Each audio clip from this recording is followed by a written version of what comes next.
What's going on, everybody? Welcome to Tuck Rule Takes episode 65. I am Mike Sullivan. Liam McDade is here with me as always. I want to start off, Liam, before we introduce our third person who's been here all the time. We kind of have some big news. So, Liam, you and I in the off season, because technically this is the off season of Tuck Rule Takes as well. That it is. In an off season, a typical off season, you look at your team, you think what you can do to get better, kind of additions, subtractions, what you can do. We said, listen, Liam, you and I were already pretty damn good. We're already pretty good. Yeah. We got a good game, good thing going. Army of two, great game. So we are ready to go. But we were like, you know what, I think we both agreed on it. We think too similar about the Patriots, where our brain waves are just both so highly functioning that we're way too level-headed of people. Exactly. So we need someone with a little bit of less of a level head, a little bit less of the high functioning brain to bring on to the like a math teacher's point of view per se. Exactly. So someone with intelligence in different areas. You know what I mean? Because obviously, we are smart in many things. Math, not really our strong suit. Just about everything except for math. Let's scour the internet underworld, see who we can bring aboard. And we were like, you know what? Holy shit, buddy, we've had sometimes what you're looking for is so close that you can't even see it because you're looking past it. Had a man in house the whole time. It's almost like they say, your brain can always see your nose, but it chooses not to see it. Well, guess what, Al? We see you, baby. Al, you are officially our third member of Tuck Rule Takes. We are rolling into 2023. We added a new member. Love the dynamic. Right. Love you, Al. Little round of applause. Love the haircut as well, Al. There it is. I don't know if you wanted to say anything, anything to the legions of fans you have out there before we get going. Mr. A commencement speech, perhaps. Yeah. Today, I consider myself the luckiest man in the world. No, but in all seriousness, I think this was just kind of a long time coming, honestly. Yep. It's funny because you guys speak so highly of yourselves. But the thing is I need to come here and humble you guys, because sometimes you guys just throw shit out there. You hope it sticks to the wall. You're almost like the monkeys at the zoo. You just throw it up there, and sometimes it looks good. Sometimes it's just like dribbling down, and sometimes you miss it completely. You might hit a tree. You might hit a banana going. So I don't know. So I'm like the zookeeper. I got to come in and keep you guys under control and keep you in check. But the teacher in you, show us the way. In all seriousness, it is an honor to be considered the third member of Tuck Rule Takes. I'm excited to see where we can take this podcast, because I think with the three of us kind of running it and talking Patriots, I think we can really take this to a high level, even a level that you guys might not have even imagined before. So I'm loving it. I love that I can have my Patriots thoughts on here with you guys, and I'm excited. Let's fuck yeah. Here's to the future of Tuck Rule Takes. Yes, sir. There it is. Cheers to you, Al. Al, you know what? Let's just address the elephant in the room. Al, I have never said your last name on this podcast. Cat's out of the bag. I don't know how to say it. That's okay. How do you say your last name, Al? Hold on. It's Nahigian, right? Very close. Very close. Damn it. Nahigian. The I's act is E's. Nahigian. Okay, so what nationality is that? So it's kind of how it looks. It's Armenian. Got you. Okay, there it is. Look at, see, we are already making strides. Goddamn, Armenian. But yeah, great. We've added some culture, because really you just have two Irish guys just talking shit, and now we have a whole different continent coming to play. So this is good. Best believe. So I think it must have broken. So now we're getting into the Patriots. We got through all the warm and fuzzy stuff. Al is here. You're here. Not that you haven't been here the last like 6 weeks, but right. More of a formality. We dotted the I's and crossed the T's, and I'm getting my 3-year $60 deal with $40 up front. So it's all good. Exactly. Okay. We have pretty fair deal. We haven't discussed finances yet, so I don't know. Will Liam and I TBD to be That's determined. not what last episode said. Well, we don't. Oh, speaking of episodes too, this episode will be on the. We're gonna have a Tuck Rule Takes Instagram, just where it says Tuck Rule Takes, on Instagram. Search it. It's right there. So the first post will be this episode. So as you're listening to this, please go to that Instagram, follow, like, I hate saying like and subscribe and all that shit. Be like such a podcast. Yeah, but you got to do it. If you're in the podcast game, you got to do it. It just sounds like you're begging. It's unbecoming. God, I know. But just go there. It'll be a lot of things coming in the off season. Yeah. Just go there, see what's going on. Like I said, it's Tech Cool Takes. You'll see the logo. Just click it, follow. Good to go. But we are going to get into some Patriots news because I think that this big press release dropped like the day after we recorded, I think, or something like that. So we're kind of going a little bit into the past here to talk about it, but it definitely has some future ramifications as well. The Patriots continued their really kind of unprecedented offseason so far. We're now their second press release and kind of what they're saying, because Robert Kraft had that email kind of saying things are going to change and blah blah blah. Press release from the Patriots. Patriots to extend Gerard Mayo, will begin interviewing for an offensive coordinator. The press release actually says, it's only 2 sentences long, so it's not long. It says the New England Patriots and head coach Bill Belichick have begun contract extension discussions with Gerard Mayo that would keep him with the team long term. In addition, the team will be interviewing for offensive coordinator candidates beginning next week, which is this week. So I saw people in basically what we're just going to kind of talk about it because it's really not that long. It's just kind of what we think's going on. I saw people seeing this as a negative. I don't see this as a negative at all. I see this as the Patriots identified that this year was not up to par, not up to the standards of anybody. I think we all can agree on that. We all pretty much said as much last week. I love this. It shows, like I said, that the team is like, listen, we know, we got to keep the good coaches. And we got to make changes to the offense. I think this is a win all around for everybody, the fans, the team, the players, the coaches, and Matt Patricia himself. This is a win for everybody involved. What do you guys think?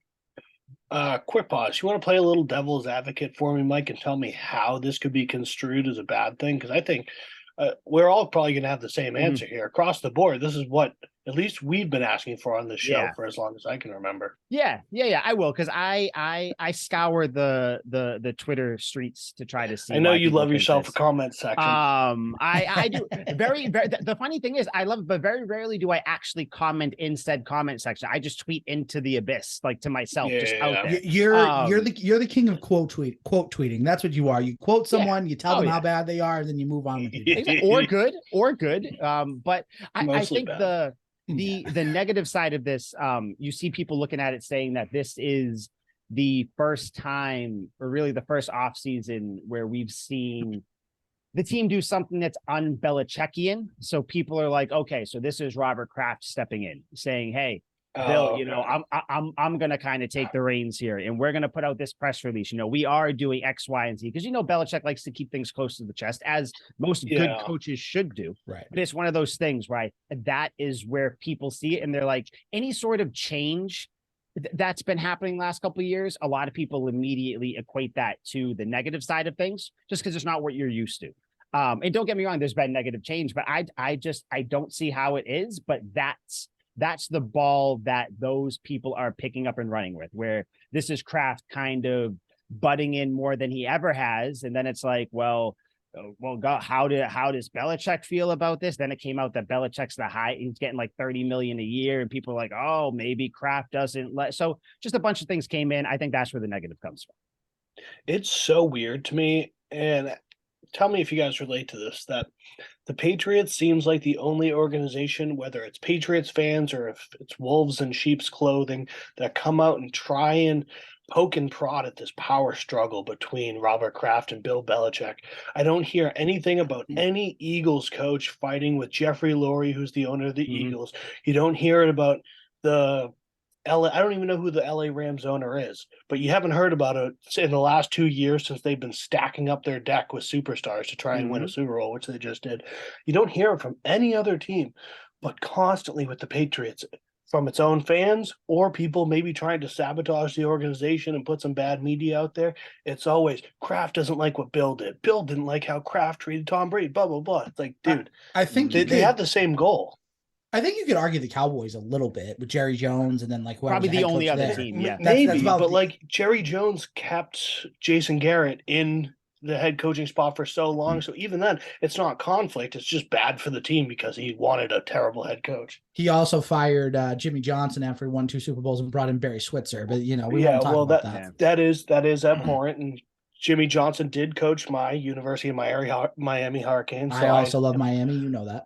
Yep, all about the U, baby. But yeah, so he's wrong for that one. But yeah, I guess you're right. Jerry Jones would be the closest comparison because he has ultimate say in the Cowboys organization. But it's not as bad. I agree with that. Yeah. It's not as bad as like Kraft and Belichick. When Bill Parcells was there. Parcells is as close to Bill Belichick as it gets without being the GOAT, and him and Jerry definitely butted heads.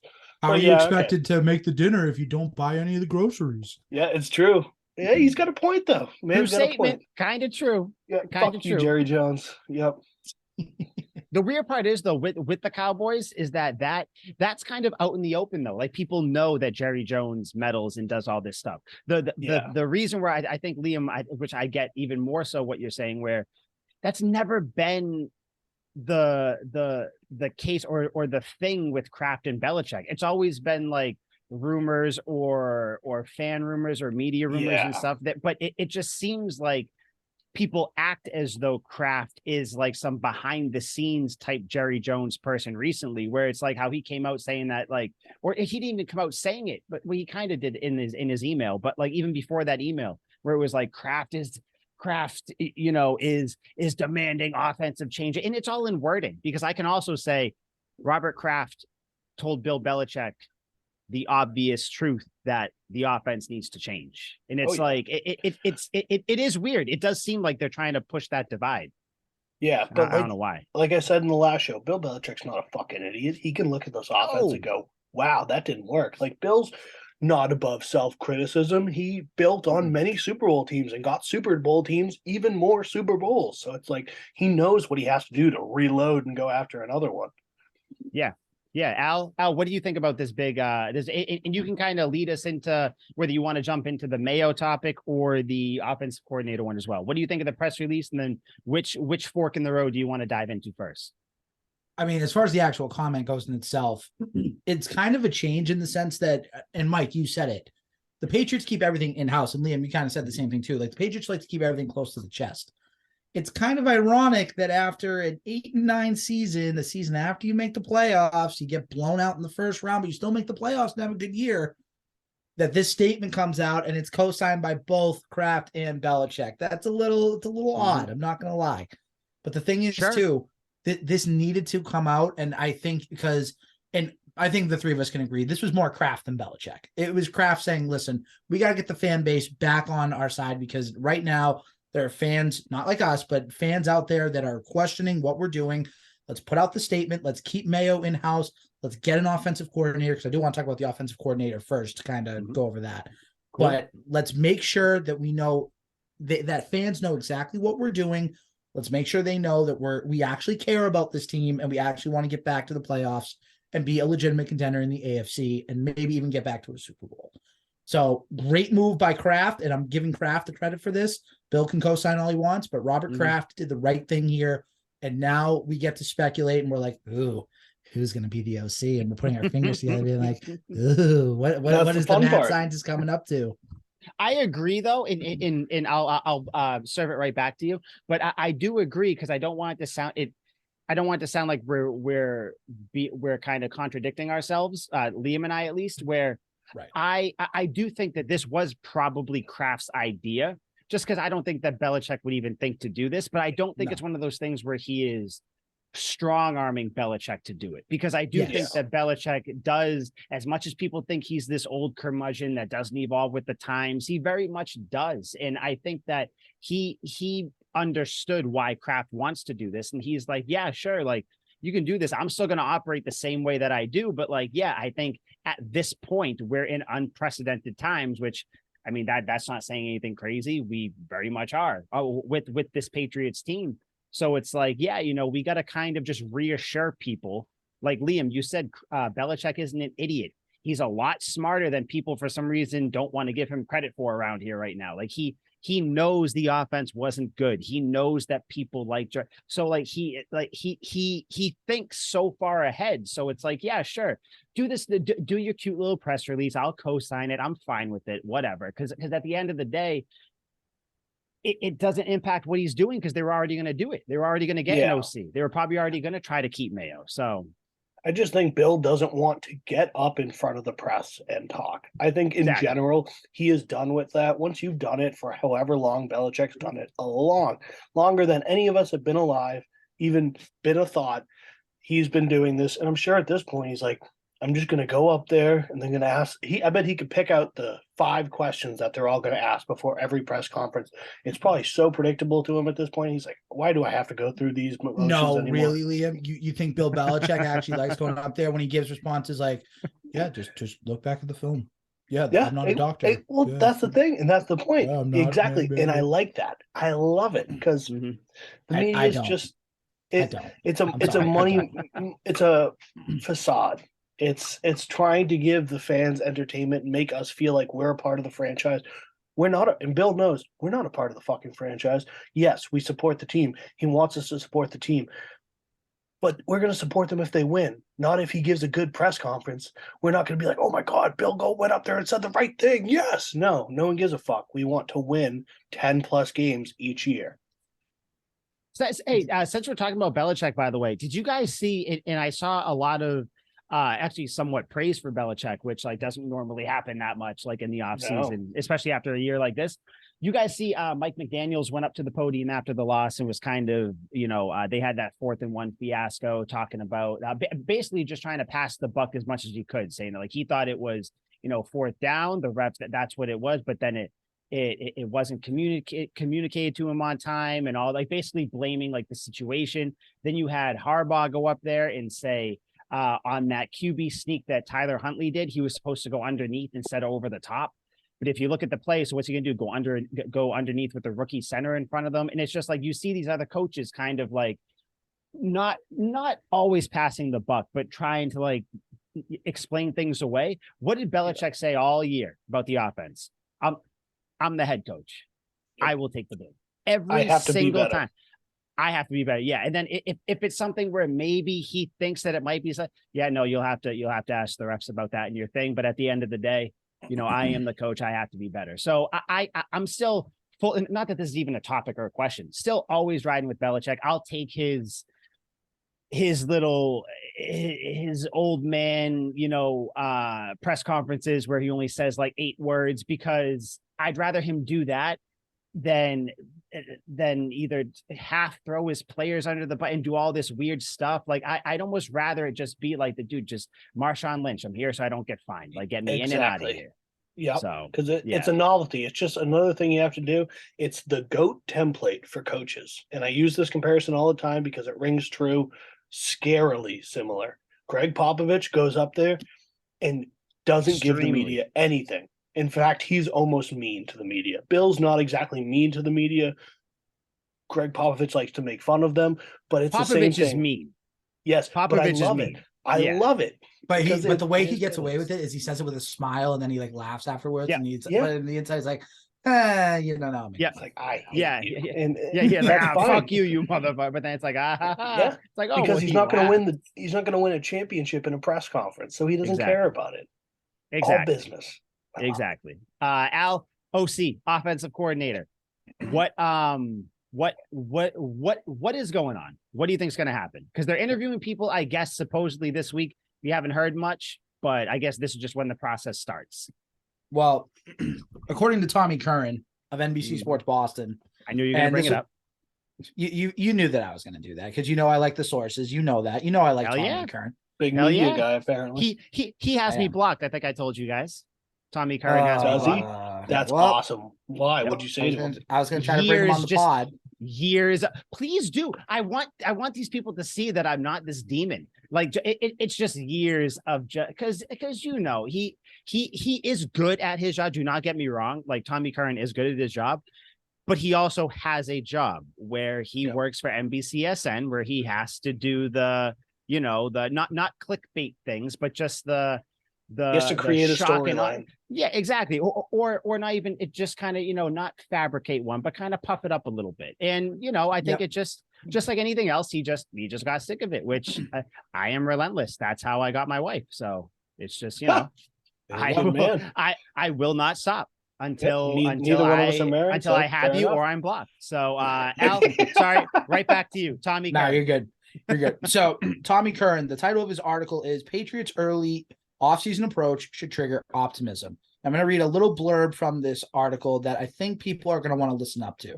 If you're listening to this podcast, turn it up a little bit because you're going to want to hear this.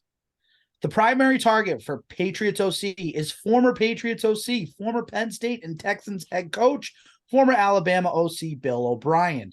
There is unanimity, I can't even say that word, on all sides that O'Brien's the best person for the job. And while there are other candidates with merit, the familiarity ownership and Mac Jones have with O'Brien and O'Brien's willingness to return means it would be an upset if he doesn't get the job, aka Bill O'Brien's the favorite, and guess what? He should be. And I said this on Legends Lingo before I came on to record Tucker Rule Takes with you guys. I want you to check off a couple boxes. Ready?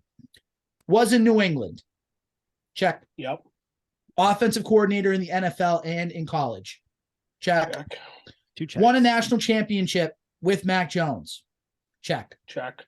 Would be working with the quarterback that won you a national championship at Alabama. Check. Can actually run an offense and will actually bring some better ideas and knows how to implement tight ends and running backs and a whole part of an offense. Check. Checks all the boxes. And guess what? You need to get a guy by next week. By the time we record, someone has to be signed. Someone has to be here because I want this offense to get on track as soon as possible. Get Bill O'Brien in here, get him on the horn with Mac and say, listen, this didn't work last year. What can we do to make it work this year? I have some ideas. Let's talk. Let's get it together. And by the time training camp comes around, we'll be clicking on all cylinders and the offense will go back to how it was in 2021, if not better. Now, if he doesn't get it, there are two names I'm going to throw out there. Mm-hmm. One name I like, one name I don't like as much. One name that I like is Zach Robinson, the OC from the Rams. He's a guy that obviously Super Bowl winning OC in 2021. And guess what? To pair him up, you could pair him up with, and I'm going to take this from a friend, Shane Day, the quarterback coach with the LA Chargers. So if you could get Robinson and Shane Day in here, that takes care of your quarterback. That takes care of your offense right there. And the last name, but then I'll end my rant, that a lot of people are talking about, and I don't know how this would work, is Chad O'Shea. He used to be here. He went to Miami, tried to do his thing. I don't love that option at all. But if that's the absolute worst, I'd rather him than a guy like Adam Gase. I can't stand Adam Gase. I think he's a clown, and he's just a guy that wouldn't work here. So my order, just real quick, just kind of wrap up everything. O'Brien, Robinson, O'Shea, if it's absolutely necessary. And I'll still get a gag reflex if I have to say that repeatedly, with Chad O'Shea being the OC. So do you know who it's not going to fucking be? Cliff Kingsbury and Matt Patricia.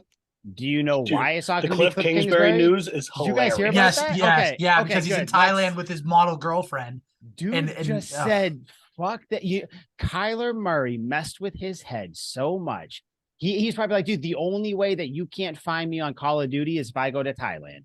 That's it. So he went out there, and you know what? Honestly, more coaches should just do this, where they're like, you know what? 100%. I made my money. I'm gonna take my beautiful girlfriend, go to some beautiful place, and just maybe come back, maybe not, the best part, it's the thing that we all love. We all want to be wanted. We all want to have that people texting you, calling you. Cliff, come back, but we want you. What about this offer? What about this? He's living the life right now. So, and not only that, props to him.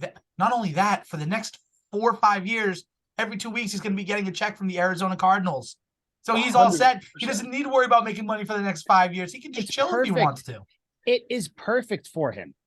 In the currency exchange between America and Thailand, you could go to Thailand with $500 and live like a above average citizen for a while with that. He is going to be whatever what are they, czars, kings, whatever they are in Yeah. Thailand. That's what he's going to be. The crazy thing with Cliff Kingsbury, he is benefiting from your backup quarterback role, where they come in, they have one good game, and then they don't start again, but they always have but what if he is? So you will continually get a contract because of, but what if we have him play? We saw him play once. Cliff Kingsbury, everybody knows how crazy that situation was in Arizona, where, I mean, Kyler Murray is not a peach to work with. We saw there's all the stuff between him and them and DeAndre Hopkins, and everybody hated each other, it seemed like. So now it's like, you know what? Cliff Kingsbury got a bad rap. So, maybe, so he is benefiting from that as well. One thing with Mac Jones and Bill O'Brien, by the way, I looked it up because I kept seeing this and I saw people saying it wasn't. They never worked together in Alabama. Bill O'Brien and Mac Jones. Did you guys know that? No, they didn't. Bill O'Brien came in 10 days after Mac Jones's final snap in Alabama.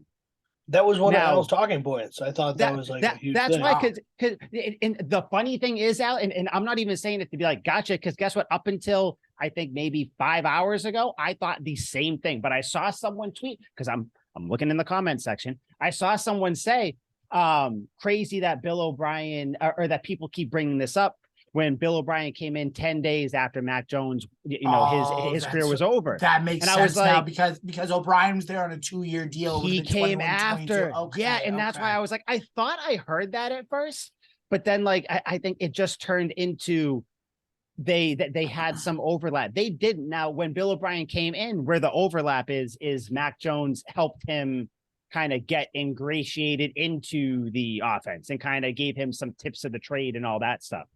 So I still do think, though, that your overall point of the familiarity, at least, or like the partnership between Bill O'Brien and Mac Jones could work. So it was just one of those things where I wanted to bring it to you guys because it shocked me like a few hours ago when I actually like looked it up and I was like, wait a minute, because it's weird. Now you got people saying two different things, like what's going on. So even though they haven't technically been on the same team at the same exact time, I still they're coming from the same place.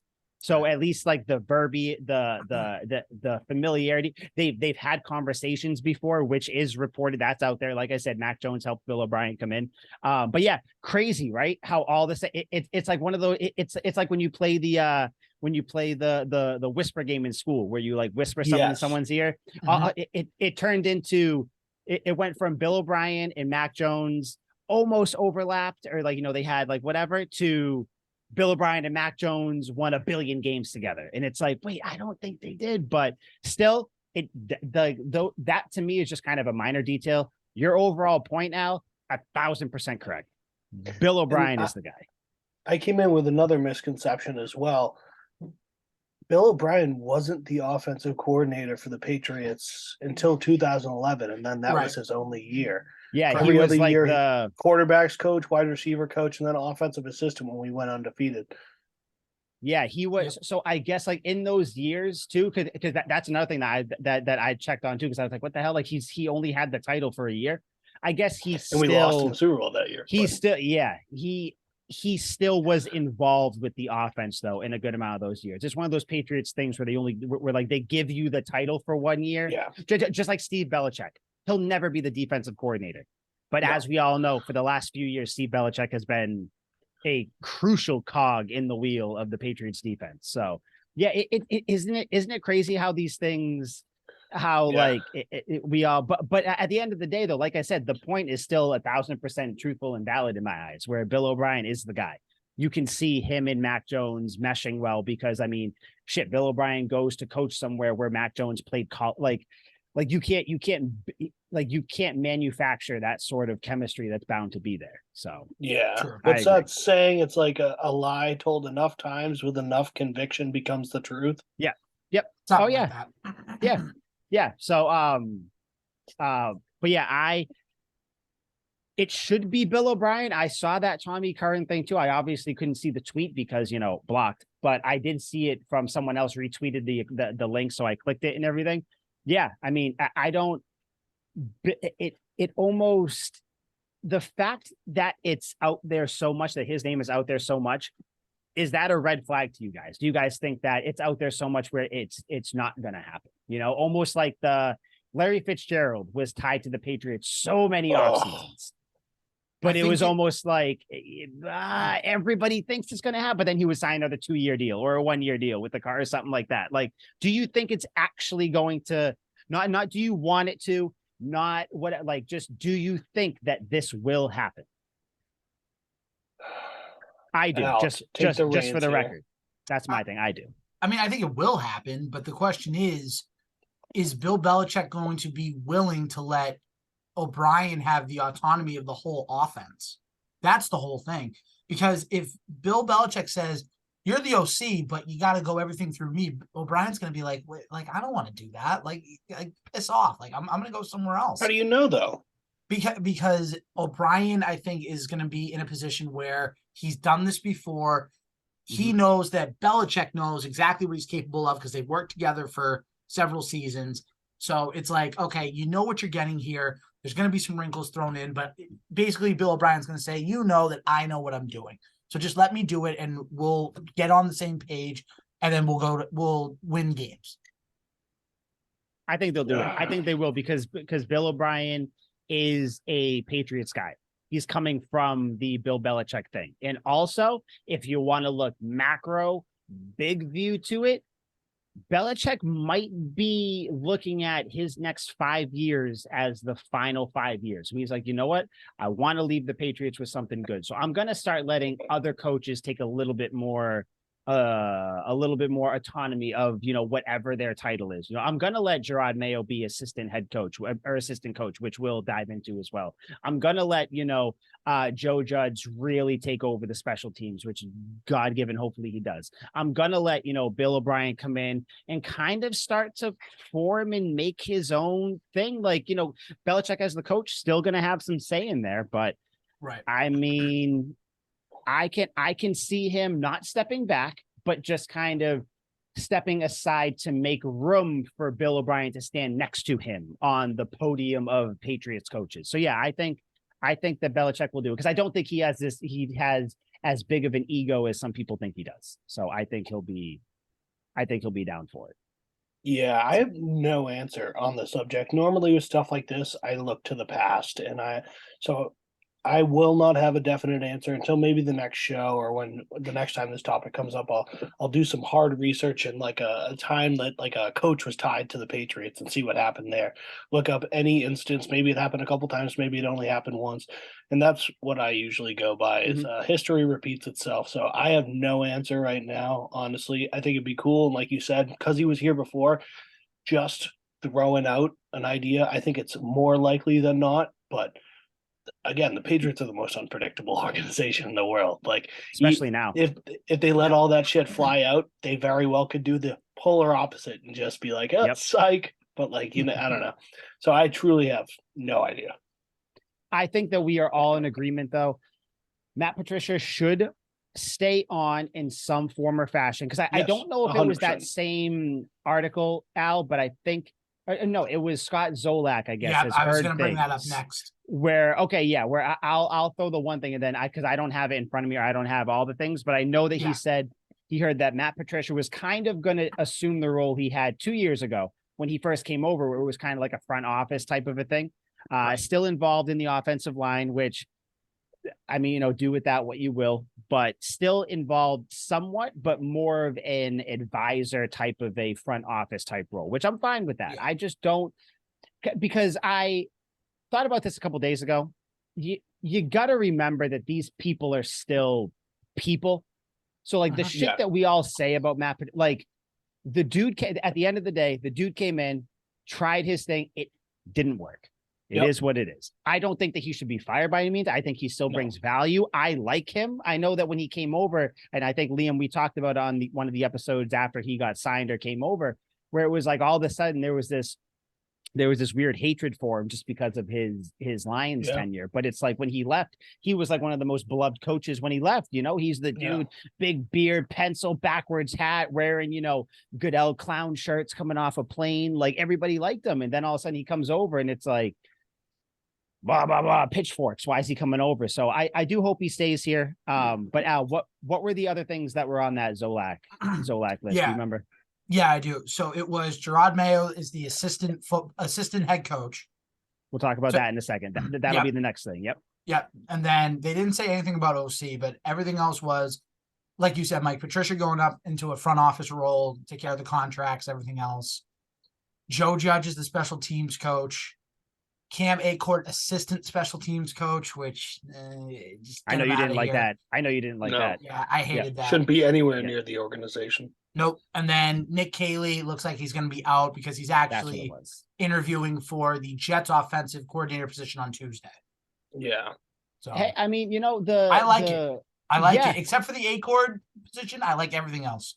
Yeah, I think, and like I said, I feel like we're starting to fall in line, and I think it's just, it's what I mentioned last week, where the plan, I believe, was to have Bill O'Brien here, have Joe Judge do the special teams, have Matt Patricia take his whatever role, and then have Gerard Mayo be the defensive coordinator, then do whatever he's doing this year. But I think it all just got pushed back because Bill O'Brien didn't want to, and Belichick, they didn't want to, mess with his contract with Alabama because of Saban and Belichick. So yeah, yep. I like everything on that. Nick Caley, like I know that he, within, Patriots people in the know, it's like, oh, people want him to be the OC, whatever. I don't know him from a hole in the wall, if we're being honest. So like, I'm sure he's good, which obviously he has been. I'm sure he would be good, but this isn't one of those, which kind of teaser for later on in the episode. We're going to do, Patriots that we wish stayed. Nick Caley would not be one of those people. No, right. Simply because I don't know him. Nothing against him. It's just you are a faceless name to me right now. You might go to the Jets and be really good. Odds are you won't because it's the Jets. And I know that, they're building something over there. They're always building something. 15 years, constantly building. I don't know. This is like the big dig part 2.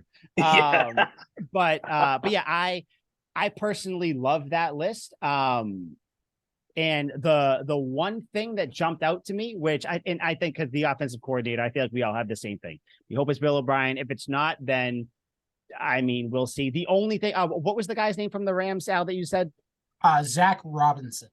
The only thing I'm thinking that might keep him there is Sean McVay said that he is going to stay in LA. So maybe he wants to stay there and run it back. They hired Mike LaFleur as their OC though. So Mike LaFleur, they did. So Mike LaFleur is the new OC. Was in, okay. Then LA. Then okay. Yeah, he's out. The big thing though, Gerard Mayo. Not only did this press release come out, not only did the Patriots verified Twitter account say Patriots to extend Gerard Mayo, not only are they supposedly close on a deal, but Gerard Mayo is turning down head coaching positions or head coaching interviews. Love it. I will say this. If Gerard Mayo comes back, not as defensive coordinator, if he comes back as assistant head coach, he will be the next coach of the Patriots in the next 5 years. Yep. Hands down. I think that is, I'm saying it right now. I'm putting a limit on it. 5 years. I'm doing the Max Kellerman, Brady Cliff thing. He will be in 5 years. Gerard Mayo will be the head coach of this team. And I fucking love it. What do you guys think? How wild would that be? Like out of all the Patriots players that played for the organization that I think, could become a part of the Patriots organization, and to no fault of his own, I just wouldn't have assumed Gerard Mayo. And I loved him as a player. I had a big number 51 jersey. He was the man, and he retired way too early for me. Yeah. But I don't know. Like, I would have put, minus the stroke, I probably would have put Teddy Bruschi up there. Like, there were a ton of Willie McGinnis, like a ton of players that I would have put at the linebacker position and overall Patriots players that I would have assumed would become part of the organization above Gerard Mayo. Good for him for creating such an awesome post-playing career like this. And clearly the guy wants to be here. Shit like that makes me really happy. Love it. It's great. I mean, this is a guy that is not only so smart with the way he runs a defense, but it's also a guy that other teams want. Like, it's Yes. very clear. Like, the Broncos wanted to interview him. The Panthers wanted to interview him. The Browns for their defensive coordinator position. I think last year he interviewed for the Broncos head coaching position. The point I'm making is that this is a guy that other franchises see as, this could be the guy that could help us. And Belichick and Kraft, especially Kraft, is smart enough to be like, listen, Josh McDaniels got away from us. Josh McDaniels was supposed to be the guy that was going to take over for Belichick once he retired. But obviously that didn't happen because now obviously McDaniels is in Vegas, but they're thinking to themselves, Bill and Mike, honestly, you're not going to like hearing this, but I think Belichick's only got like 3 years left in him. Because once he breaks Shula's record, he might just be like, okay, I'm done with this. And then Mayo steps in. But anyways, he won't pull a Brady and stay around longer than he should. I don't think so. I'll say that. Okay. Yeah, I don't think so. I think once he gets by Shula's record, I think he's going to want to retire with his 6 Super Bowls and everything else. But anyways, going back to Mayo, yeah, it would be a slam dunk to have Gerard Mayo as your next head coach, a guy that's wanted in the league, a guy that has the respect of everybody in the organization, and a guy that wants to do great things in New England. Have that guy here, and then he can run it the way he saw Belichick run it, and then guess what? Playoff appearances and maybe even more Super Bowls. Who knows? It's perfect. This is a guy who was here in like he was a crucial part of the second dynasty for the Patriots. Crucial part of it. He was the one who brought up Dante Hightower, who kind of let him come in and do that. It's just very rarely do you have someone who comes in, plays very well, wins, does what he has to do, retires too early. Liam, like you said, doesn't get in. His name is literally nowhere. He comes in as like an assistant coach or something with the Patriots, whatever, doing it, builds his way up, builds his thing purely, consistently a Patriots product. The Patriots drafted him, correct? Yep. Yes. So the Patriots drafted him. He learned the ropes under Belichick as a player. Now he learned the ropes under Belichick and little Belichick for the defense. It is almost too perfect of a story. I love it. The more I think about it, like just hearing you talk about it, Al, I'm like, I can't wait. And then Liam, because I think you said like the fact that he's a defensive minded coach, which up in New England, it's fucking cold. It's miserable. We love defense up here. We love defense up here. This isn't like LA where it's flashy lights. We want offense. We want, 1,000 yards every game, all this. No, fuck that. We want to beat you 7-3 and just stomp your face in. That puts meat in seats up in New England. Liam, Gerard Mayo, it was meant to, but honestly, that is the love I have for Gerard Mayo. The more I think about it, I take it you're in on it. You love him. You love Mayo. Yeah. I didn't realize he was on that Super Bowl Seahawks team when Malcolm Butler got the interception. That was his last year. He retired after that game. I totally thought he never won a chip. I just looked it up now. I think he played one more year after. I think he played in 15.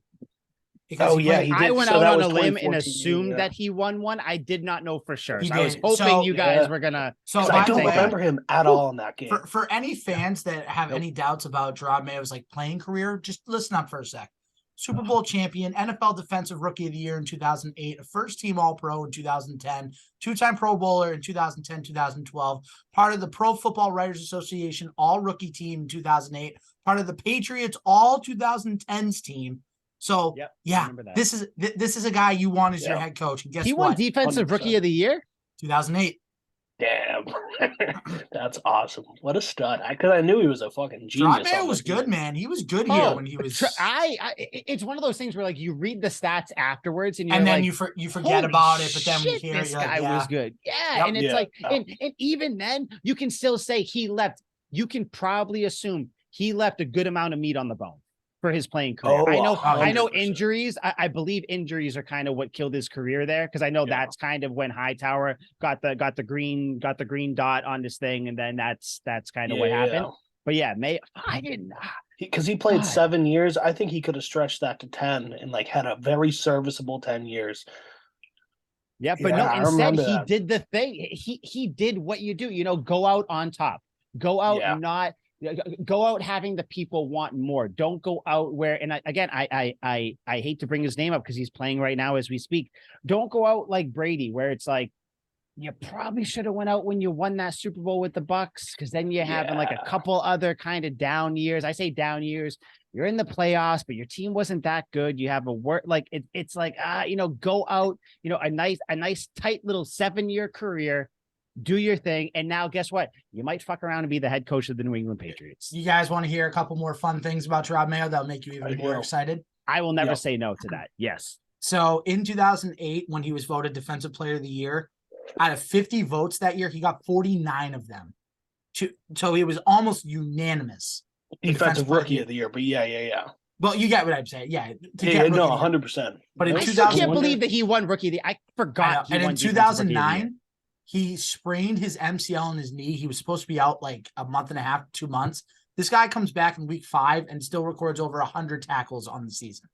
I remember that part. Yes. Yeah. I remember that. And then he was a captain in 2010. So he's the perfect guy for this team in the future. I love it. You love it. You guys love it. Like, I equate him. I don't know if you guys do, because I feel like the middle linebacker position in New England is kind of a big thing. It's almost like the safety position in Pittsburgh. It's like, you kind of get big names out there.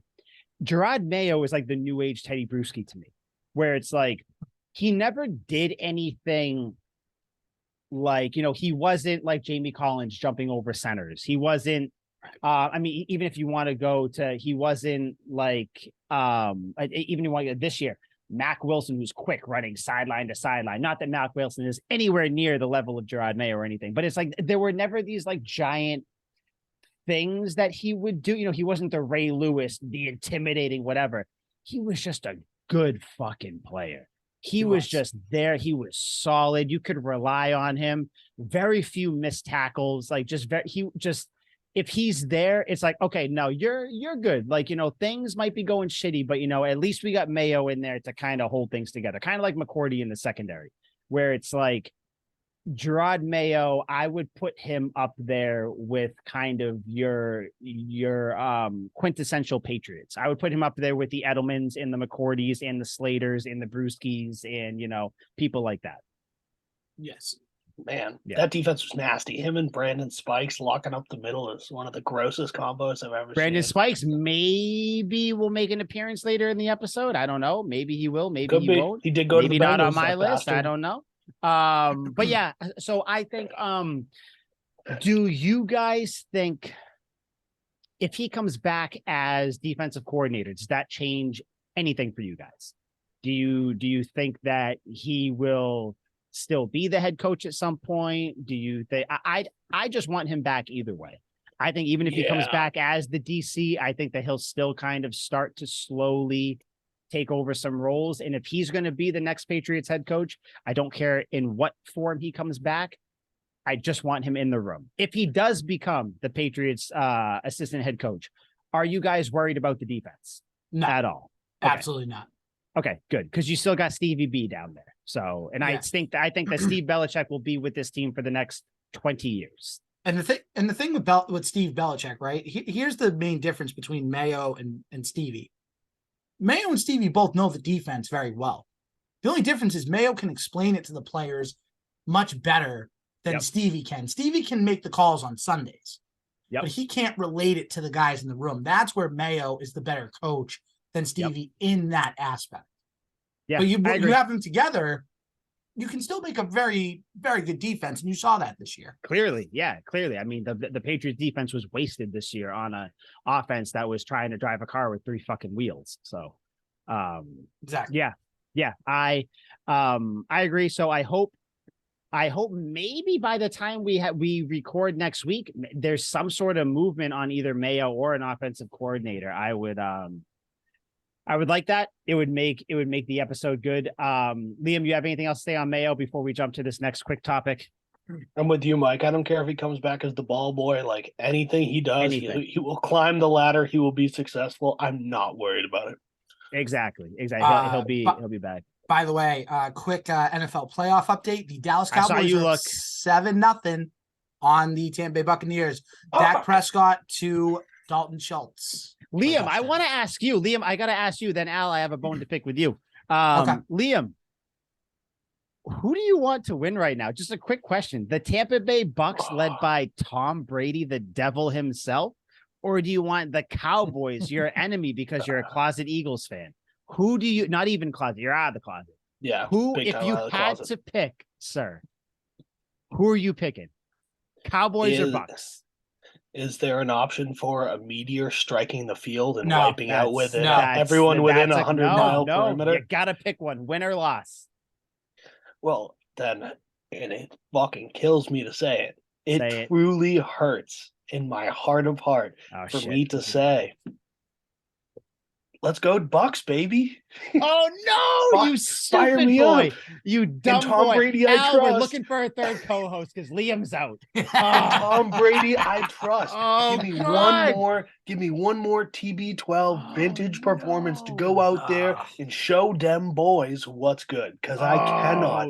I no. will to not. then get slapped by the 49ers last week. Okay, cool. I don't care. He can go Oh, on you- in next week. I don't care about next week. I want him to lose next week. This You week, heathen. I am Tom Brady's #1 fan. I Li- bet on him.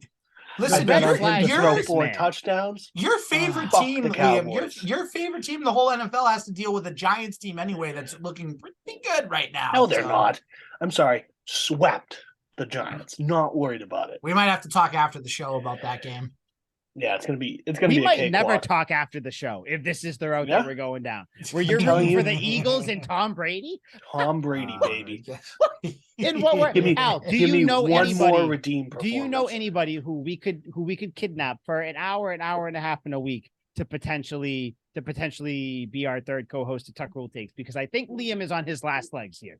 Not that Bring it I on, have to baby. say, but this is a democracy. If we get 2 out of 3 votes, so Al, sidebar, we'll talk after the episode. Give me the GOAT. Tom Brady in the house. You are a son of a bitch. TB12. He should just be from Philly anyway. TB12. TB12. Come on, say it with me, That's boy. something He Philly reminds me scumbag of someone would that say. would be from just Philly scum trash. He reminds you. That's fine. You're smitten because he left the team. I am I not get it. smitten. Yeah, you're sullied, is what you are. You are hurt. I am sullied. Do not use my Yes. last name against me. Yeah. You are. You You are. Can I And be? that's fine. If I could That's mute fine. you, You I- can. You have control. You can. but mute I him. will not. I But would will cheer not. You on know why? Eli Manning before I cheer on the Cowboys. I would. That's Fuck where the the Cowboys. Okay. That's where refuse. that's where I the- absolutely Al, refuse. you know what? Since I I'm already worked refuse. up, Yes. Yes. Al, we're gonna. You actually continue to feed in to your hatred of Mac Jones. Of course. And Can't stand him. so currently, as we Despise. speak, the New England Patriots, assuming Lamar Jackson leaves the Baltimore Ravens, and just letting everybody know, after this, we are getting into the top 5 Patriots that we wish stayed. We'll kind of run through it. Some will be a little quicker, some will be a little slower, whatever. But so that'll be fun. We're going to be doing these lists every week, pretty much, try to find different things like that. But Al, back to you, Yes. Benedict Arnold. Do the Patriots right now, like I said, are the betting favorites to land Lamar Jackson if he leaves the Baltimore Ravens? Right. Said in the group chat we were going to talk about this. No one really voiced their opinions, which I liked, which kind of sucks because we kind of have to stop conversations before we say too much. But Al, Yes. I need you to explain yourself, sir. So you would want Lamar Jackson here, and I don't know what contract you're thinking. I don't know what you're thinking about anything like that. All I saw was that on Twitter that you were down with Lamar Jackson coming here and assuming he would take over for our boy, or Liam and I's boy, Mac Jones. Al, explain yourself, sir. Very ambitious. Okay. You have a little bit of time while I look up some Lamar Jackson things to destroy your point, please. Okay. So I quote tweeted someone by the name of we're allowed to say names on this podcast, right? Oh, buddy, we will name drop all over the place. Okay, You so can Jared easy- Scally. So We'll Jared name Scally. drop people that just blocked me I- a couple weeks ago because it was his birthday. We'll do whatever you want to do. No, listen, no, I'm not addressing that. You know, No, that. go. That's I your got you. problem. Jared Scally, former Couch Guy Sports vice president and Yes. a good friend of mine. I love Jared, and he came out and said, He's a Get- friend of a friend, by the way. I have a friend up in so we'll talk after. But I know people that know him. Good people. I thought Very good. Very good. I thought Love Jared. One of my favorite people to talk with. ah, Get Lamar Jackson to the Get hashtag him on the Patriots pod. if he truly wants out. If not, roll with Mac. I can get Jared on the podcast, actually. That's very easy because his kid goes to bed at 8 o'clock, so we can do that very easily. I quote tweeted it and said the following. Now, this is something I could get behind. Get Lamar, and you have a dynamic playmaker at quarterback. Roll with Mac, and you have a guy that has been around and can, in parentheses, hopefully, make a jump in year 3, hashtag forever New England. Now, what the tweet says is that if you do get Lamar, yes, you do get a dynamic quarterback, and a quarterback that, yes, I know we had Cam Newton in 2020, but can do it better than Cam Newton did in 2020. Don't give me that side eye. You know it's true, Liam McDade. Now, here's the thing. Bring up why Better did you than say Cam his Newton? name? Yes. Doesn't exist. There He's has number never one on been Liam's better than list. Cam Newton. You know why, Mike? Because Besides Mike Vick, of course. Because Liam lives in what's called Liam land, where everything is sunshine and rainbows. Michael Vick is his president, and Damn Nelson right. Aguilar is the mayor. So guess Fucking what? right he We're is. not gonna live in that world anymore. You're Okay. missing I'm out glad- because your I'm world glad- sucks. I'm glad I got Alright. you on that. My world. Okay. But Lamar Jackson, listen, if you can get Lamar Jackson in here, he's a guy that Belichick loved in the 2018 draft before the Ravens took him. And I truly think that if Belichick had it his way, they would have taken Lamar Jackson. Jackson would have been the backup in 2018, and then 2019 would have taken over for the Patriots, and he would be the quarterback right now for the New England Patriots instead of Mac Jones. Now, if you don't get Lamar Jackson and you want to stick with Mac, I'm good with that too. Because guess what? He's been around for 2 years. He knows the offense. Are you He- good with that? I am good with it. I'm very good with it because you know he can throw the ball. You know he can break down a defense. He's very smart. So either way, you're getting a good quarterback and you're getting different skill sets, right? Lamar Jackson's more of the rushing type of quarterback. He can create plays with his feet and he can rush for, large gains and everything and still throw the ball when he needs to. And with Mac, you have more of the traditional pocket passer, a guy that can move around in the pocket, a guy that when you give him time can make good decisions, make good throws. So give me either one of those guys. I'm good with Lamar Jackson being a Patriot in 2023, or I'm good with Mac. Who do I think is going to be the quarterback? It's going to be Mac Jones in 2023. But it's fun to picture and it's fun to visualize Lamar potentially being a Patriot. Why are we supporting delusion?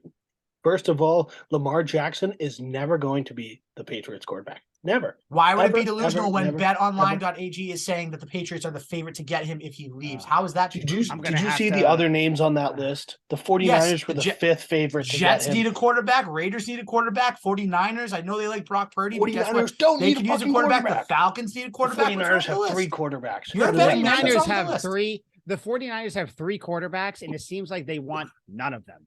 Have you guys I seen know. that? I know. What It is seems going like on? they want none of them. They have they- Trey Lance, Jimmy They G, wanted and Brock Trey Purdy. Lance, and the motherfucker broke his leg. Yeah, but it took them forever to give him playing time. They're doing this will they, won't they thing with Jimmy G, which impacts No, they Trey did the Lance. smart and now thing Brock with Pur- Trey Lance. You sit him It for a seemed- year. You It sit seems him like for they a year. Yeah, but 1 then they year. had the weird The Taysom weird Hill. what? We're gonna bring him in sometimes. They got rid No. of Jimmy G, or No, he was a Jimmy free G, agent, so Jimmy they G to New re-signed him. England. Jimmy G to New England. I'd like that. I like Jimmy G, but not over Mac Jones. No. Yeah, And no, I love let's, Mac Jones. So proceed. I'm sorry. Keep going. Let's put the nail in Liam. this Lamar Jackson coffin here. Oh, I got nails. Why would we try and get Lamar Jackson when we had the better version of him and Cam Newton? Okay, so Cam Newton No. can't throw the ball. okay. I'm kidding. Where So is hold on. Cam Newton? What's he doing right No, now? no, no. Other than No, a no. podcast. Unemployed. All right, here we go. Lamar Jackson's fun. He is Very the fun. most entertaining. Shut up. He's the most entertaining player to watch in the league currently, besides maybe Patrick Mahomes. Mhm. But realistically, he is a short-term.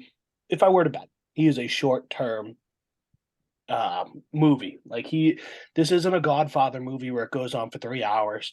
This is like an 88-minute action-packed complete. It's like a James Bond movie where you leave and you're sweaty and you're like, "Ooh, that was an experience." Mhm. That's what Lamar Jackson is. I almost said Michael Vick. Lamar That's what Jackson, Lamar is a Jackson is. Fast and the Furious movie. Yes. Where it's not really that great, but like it gets the job done, and you don't know Yeah. why it got the job done, but like It you gets the enjoyed job it, done but so you much that know there's that it 8 has of a those time frame. movies. Exactly. But you know that eventually it's going to end sooner because there's just the life expectancy isn't there. I got you. I understand. And 100%, like the last 2 seasons for Lamar have been tough. Like he started out incredible this year, carried my fantasy team, and then destroyed my fantasy team because at the end he just couldn't hold up.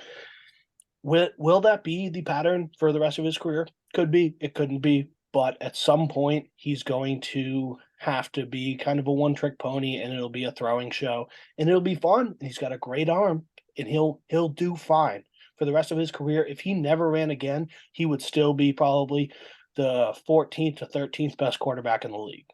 But that's not what the Patriots need, not what the Patriots want. That's not the system that we're trying to run. We want somebody like Patrick Mahomes who runs out of necessity but is looking to throw the ball downfield. We want Mac Jones who's looking to make the safe plays more than, and with Cam Newton, everything was with him. He was trying to make it a touchdown and it didn't work out. Lamar Jackson's the same way. Each play, Lamar wants to take it to the house. He's not much of a run out of bounds guy. He's going to put the ball in harm's way more often than not because he wants excitement. That's the kind of player he is, the kind of player he's always been. Just doesn't work for me. I don't think Lamar is as safe of a bet long-term as Mac Jones either. He'll be a lot better for many years, but he won't be more consistent. So with Lamar Jackson, I agree with you, Liam and Al. Lamar Jackson is far more dynamic than Mac Jones. I don't think there's any argument there. I think that Lamar Jackson, his strictly playmaking ability, just on any play that he can, take it to he can make some crazy play, obviously is more than Mac Jones. We know that. We're not breaking new ground with that. Right. I have a couple issues with Lamar Jackson. Al, again, this is why I love that you're here, because Liam and I, this would not be as interesting a conversation because we would say the same type of things, just different ways. Al, you are here. You are the resident, MJ, Mac Jones hater. So it's good for us that you're here.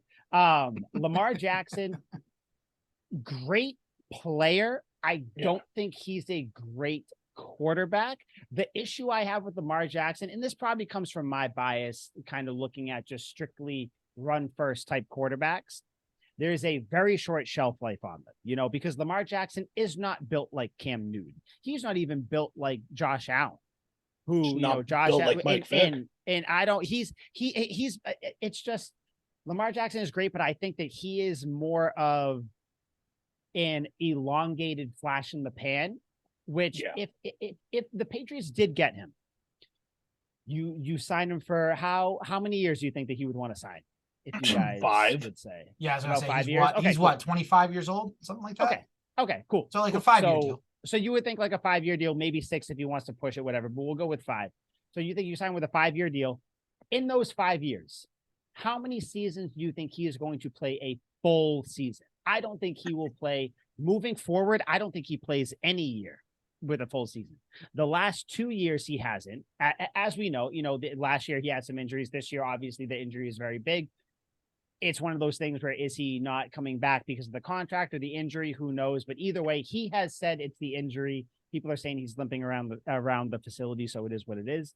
I would rather take the guy who kind of fits your offense a little bit more, because with Lamar Jackson, what do you think happens to Ramondre Stevenson if Lamar Jackson probably loses touches? What do you think happens with pretty much any everybody good wide receiver you want? Their targets get cut in half.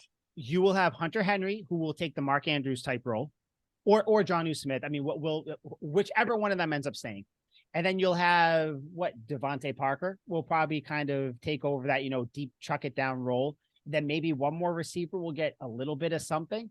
I don't think he fits the team. I think if you bring him in, you have to completely, God, we're talking about a new offensive coordinator. You need a whole new offensive system.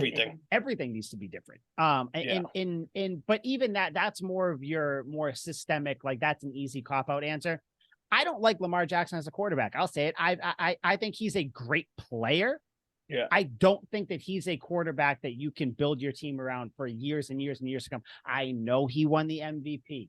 I know that he makes game-winning plays. I also know that he makes game-losing plays. I also know that he's not a great and I fucking hate saying this. I also hate that I know he's not a great thrower of the football. Yeah. But I think he is a great thrower of the football.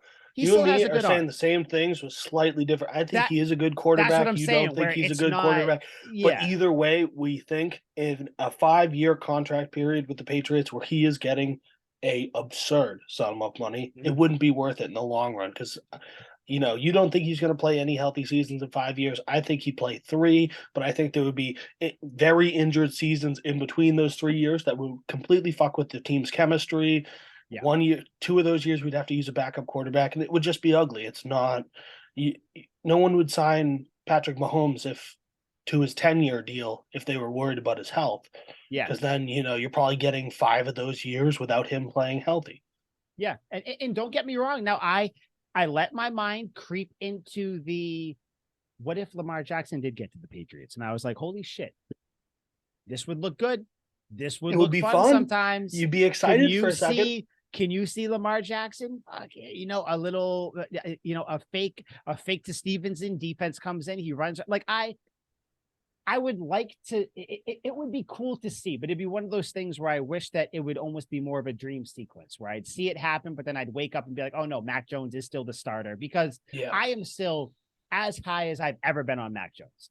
And again, it's going to depend on the offensive, like all the stuff that happens, but I still very much think where Al, you said in your tweet that, you're kind of hopefully Mac Jones makes the 3rd year jump, which we're all saying, hopefully he can. Just my hopefully is more of a kind of assumed thing where I'm assuming he's going to make that. You're expecting it more. I'm more cautious, exactly, which is exactly fair. Yeah, which is fine. And because honestly, it's not. I kind of think now. I mean, deep down, like if I'm sitting with myself in a room, am I kind of cautious on it? Maybe, but that's not fun to talk about. I'm gonna take one hard stance side. And I do pretty much believe that anyway. Mac Jones, I believe he will take the step. Bill O'Brien comes in. Maybe Cliff Kingsbury comes back from Thailand. He comes in as well. But it's just the Lamar Jackson thing. He is your offense. And then you have all these other players around them. I don't like even a player like Jacoby Myers. Like, would he want to play with Lamar Jackson? I don't know. Devontae Parker, I'm sure he would because he'd be the deep threat that Lamar would chuck it up to.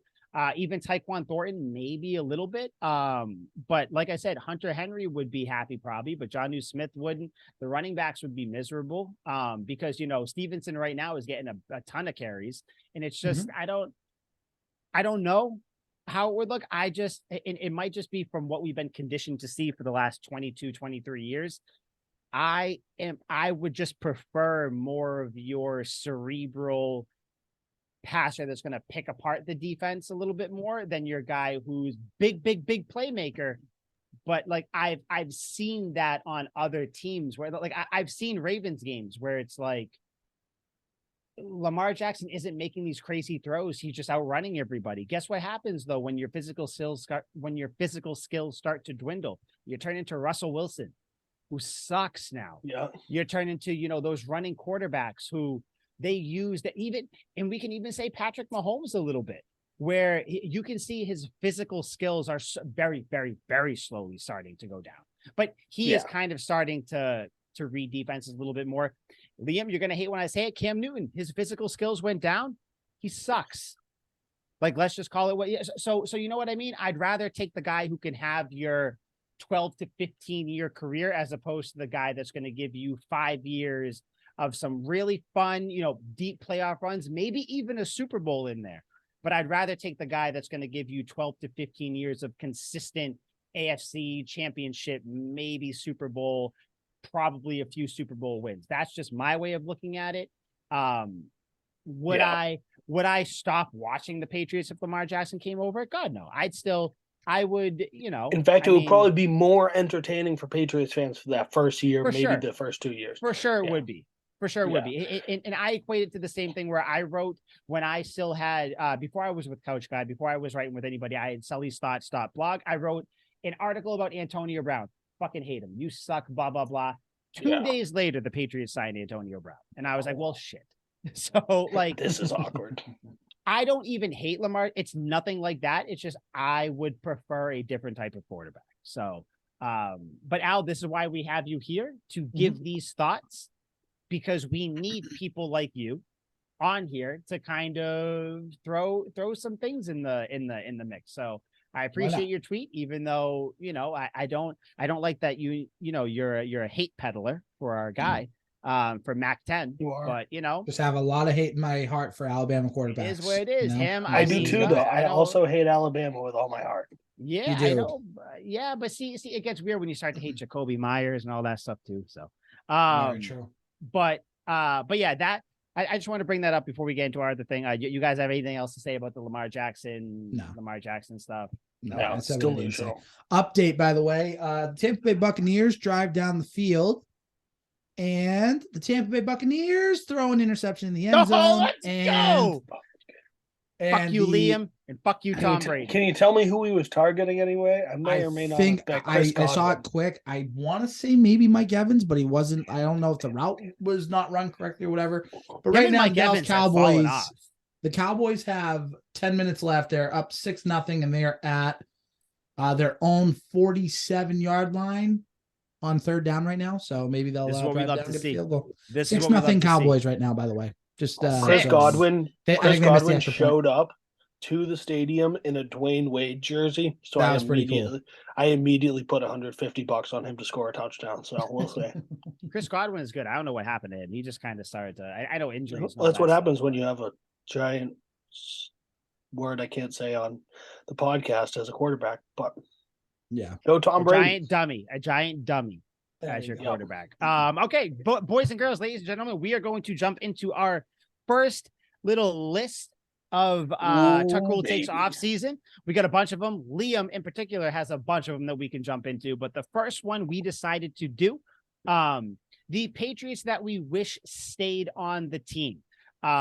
Really any year. We didn't really put a time limit on it, but, you know, obviously we're all around the same age. I am the elder statesman of the group.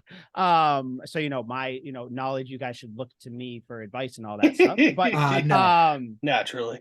But yeah, so we did just kind of, you know, in our football watching lifetime, just kind of people we know, whatever. I will start the list off, just since I don't know, I'm the one talking right now. We're going to start with number 5. My number 5 is kind of a timely one, a little bit off kiltered. My Patriot that I wish had stayed, Bill O'Brien. Oh shit! Okay. Yeah, I went a little out of the box, guys. I had my list. You care that deeply about Bill O'Brien. So I had someone else here, but I bumped them off. Maybe at the end we'll do honorable mentions real quick. Bill O'Brien, because I have a huge list. If he stays, I don't think this issue that we have right now with the offense is going on. I don't know what it looks like or anything like that. I don't know, but there's so many things that change. Josh McDaniels might not come back. Maybe does Tom Brady leave earlier? Does he stay? There's so many things that could have happened.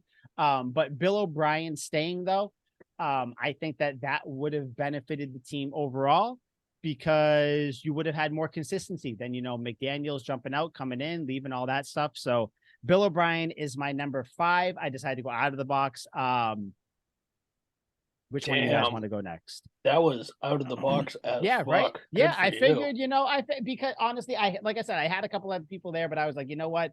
I want to try to pick someone I don't think anyone else is going to pick because I think almost every other person will probably get picked or at least be mentioned by you guys. So Bill O'Brien is my guy. He is the only coach on my list. So I don't think I'm going to start naming fucking, you know, Romeo Crennel and all the Charlie Weiss. I did love Romeo Crennel. Dante Scarnecchia too, but I digress.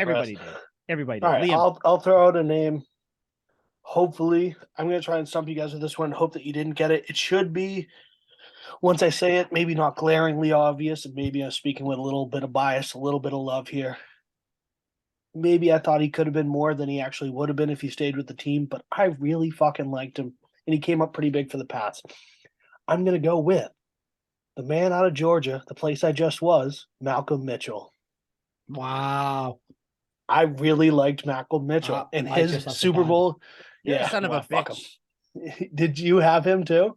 We'll get to that. Keep going. Okay. All right. Great pick. So great. His pick. Super Bowl won me over entirely. Honestly, the play that won me over was that long 49ers touchdown where Tom Brady threads it between 2 defenders and Malcolm Mitchell takes it to the house. One of the last games of the season. I still can't understand that play every time I see it. Yeah, I see it and I'm like, literally makes how- no sense. How he does catch the that ball fucking get ball? to him? Like, Yeah, yeah. it's so absurd. And his stats are very underwhelming. Now, apparently, he's a poet and a jazz musician, so good for him. He's big balling after his career. He had But some issues. this- He had some Yeah. mental issues. Yep. Yeah, and I guess the leg injury issues as well, but truly perfect body for a wide receiver. 6'1", 200 pounds flat. Guy can move. He had great hands, great footwork. Loved him. And like I said, maybe I thought he'd be a little bigger than he was if he stayed with the Patriots, but in my eyes, I saw him as like a Brandon LaFell, like as his ceiling. And that's a pretty fucking good receiver. I mean, Right. I get you are just such Gaudy. a fucker. Got so yeah, him. he had See, this is why we need Al. Me and Mike are way too similar. in that Super Bowl, Mike, I wonder why you have his stats pulled up. In that Super Bowl, he had 6 catches for 70 yards. I believe, was it fourth quarter? I think it was overtime though, where he had like 2 or 3. He had that comeback. The comeback on the route left sideline. Yep. Oh yeah. No, we all know. Every Patriots fan knows Malcolm Mitchell. Liam, fucking tremendous Damn pick, right. my friend. Tremendous I pick. He had that big ass elbow brace on his left arm or his right arm. Yeah, he looked arm. ridiculous. Malcolm Mitchell might have been the one to break the curse of Belichick drafting receivers. Great pick, Liam. You son of a bitch. Al, you go next. So I'm also going to go the route of receivers. It's a guy that we knew and loved, and a guy that I wish finished his career as a Patriot. I'm going with Randy Moss. Ooh. Oh, Give me Randy Moss. He was going to be my That is a number good 5 before Bill O'Brien, just to let you know. Fair, Great but listen, pick. I mean, I don't think it has to really be said much more, right? I mean, Randy Moss, a guy that came here in a trade. People forget he came in a trade from the Raiders. Lopsided trade at that. Absolutely. And thank you, Mr. Belichick, for making that move, because I truly think if he was a part of that 2011 offense, I think they would have found a way to win that Super Bowl, and then Randy would have gotten the ring he deserved. So oh my goodness. Ooh, I got honorable mentions. I'm sorry. Keep going. You got to think, though, he fell off in 2013. Like, that was his last year when he was with the 49ers. He was serviceable, not good. I think he had like 2 touchdowns that season. But even so, it still would have been so much fun. He's still a difference maker. Yeah, it's Randy Moss. And by the way, 12-0 Cowboys, another touchdown. Tell me if they kick a field goal or go for 2, because what's with all these teams missing they missed another extra point too. God, they're awful. 12-0. This screams Tom Brady comeback. This is the lucky shit that happened. But yeah, all right, number 5 for me. Great pick, Randy Moss. Great pick, Al. Me next, number 4. I'm not gonna change my pick. Number 4 was Malcolm Mitchell to me. Okay. You heard everybody say it. Malcolm Mitchell. I think it just I could just see him kind of progressing to be. I don't know what type of receiver he would have turned into. I can't even think of like I can't even think of what he, a pro to say he might have turned into, but just Malcolm Mitchell would have been awesome. You feel bad for him because he did have injuries. He had some mental health stuff. And like you said, though, now he's writing children. Like he's doing his thing now. So Malcolm Mitchell is my number 4. Nothing else crazy. Nothing else needs to be said about him. If you are a Patriots fan, you know the name Malcolm Mitchell. That's all I can say, which is crazy because he really had one good game. It happened to be the greatest comeback in Super Bowl history. But yeah, that's my number 4. I'm not going to change it out of respect to this list and just Malcolm Mitchell himself. So Liam, number 4 to you, sir. All right. So, I mean, I'm just going to preface here by saying 4 of my 5 on this list are receivers. So this is another receiver coming up. Good. Okay. All receivers, and mostly just because they have a special place in my heart. It took everything in my willpower not to put this guy at number 1. Truly, I love this man. Love him. I would commit acts of terrorism for this man at the drop of a hat. I love him. I'm ready. To only play for the Patriots for 1 year is truly one of the greatest disservices of all of life to me. This is up there with the Holocaust as one of the biggest injustices in the world, that this guy was not on the Patriots for longer than a year. And he had so much swag, just so much swag, too much swag for the Patriots. In fact, his off the field issues were the reason he did not get re-signed. He got cut after his 1 season. Any guesses before I throw this out there? Because it looks like Mike's racking his brain. I know who it is. I can't. Okay. The first person I thought was Chad Ochocinco, and I was like, no, okay, No. that doesn't. That's that why I doesn't add thought. up. Okay, that's why I thought too. Nope. But the same number. Brandon Lloyd. Oh wow! The picture, the catch. Yes, That's him. I loved Yeah. Brandon Lloyd. And like his stats were pretty good too. What a guy. 911 yards and 4 Putting him on the list. touchdowns. He's just 100% put him on the list because I fucking adore him. But What he a was one of those guy. guys that just screamed Patriots receiver. I can picture all of his touchdowns in my mind. Oh, The best hands I've ever seen. Could catch a brick thrown off a skyscraper. This guy had immaculate hands. He was just perfect for Tom Brady. He was one of the many stop gaps at the number 2 wide receiver. We had Brandon LaFell, as I mentioned. We had him. We had Rich A. Caldwell throughout the years. We had David Patton. There's always a revolving door of other guys. This was one of them. mhm. Brandon Lloyd, baby. Sign me up. Ah, I cannot get enough. what I a wish he was pick. on the team longer.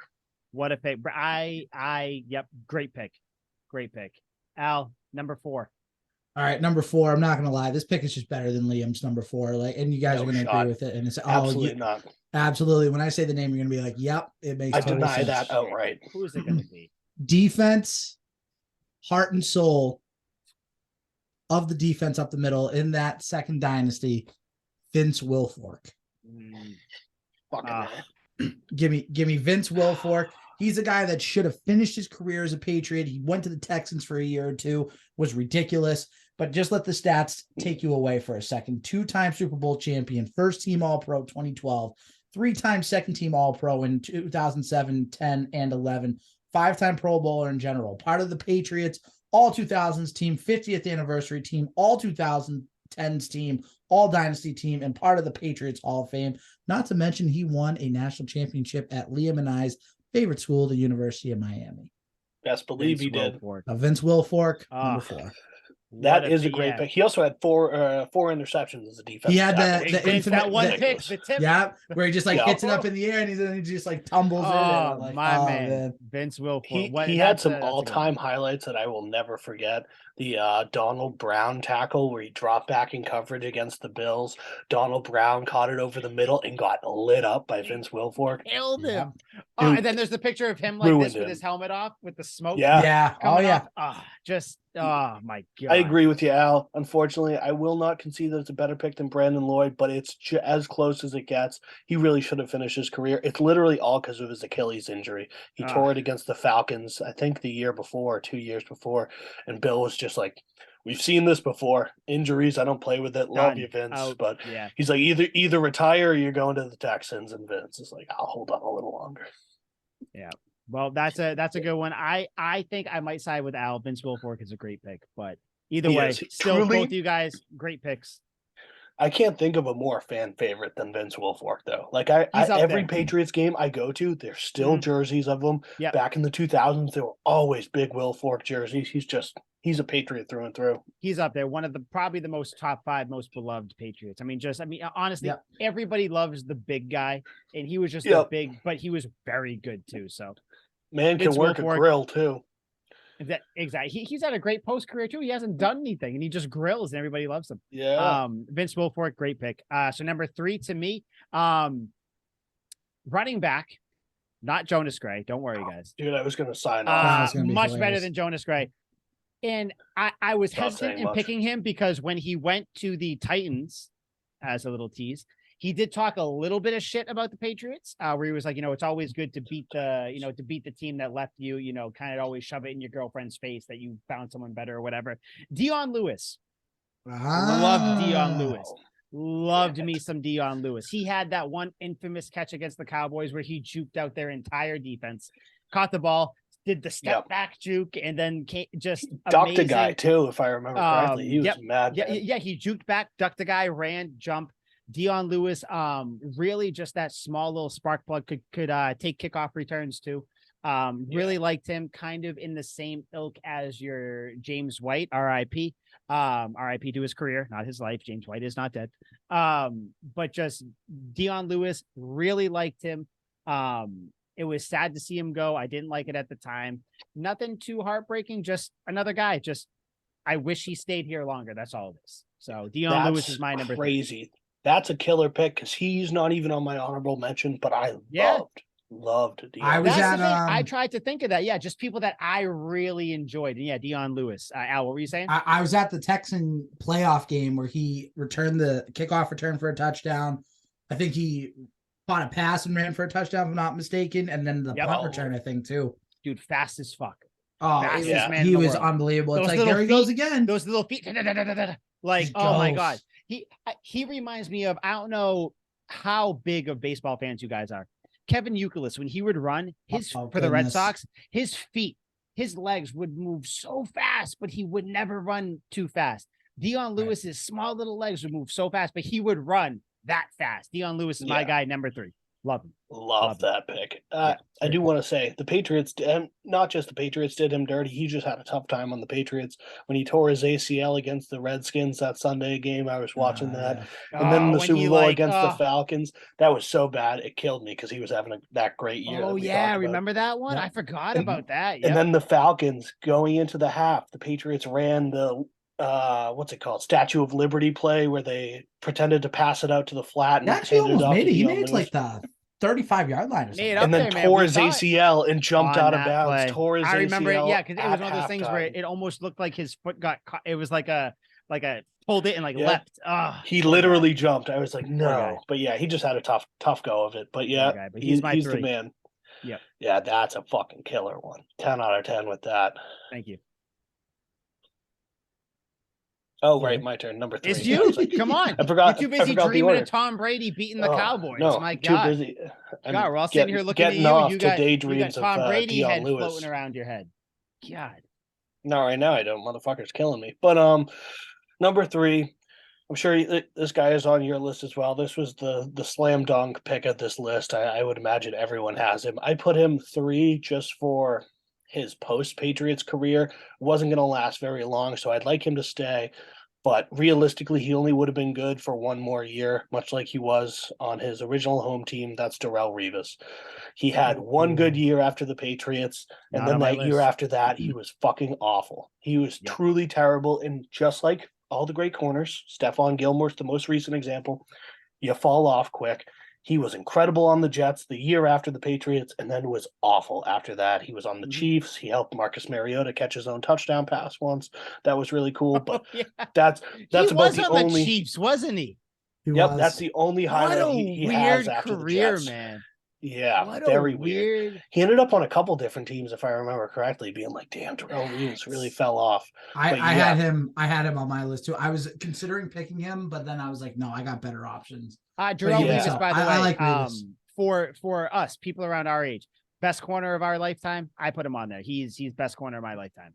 Best corner maybe ever. Not Patriots.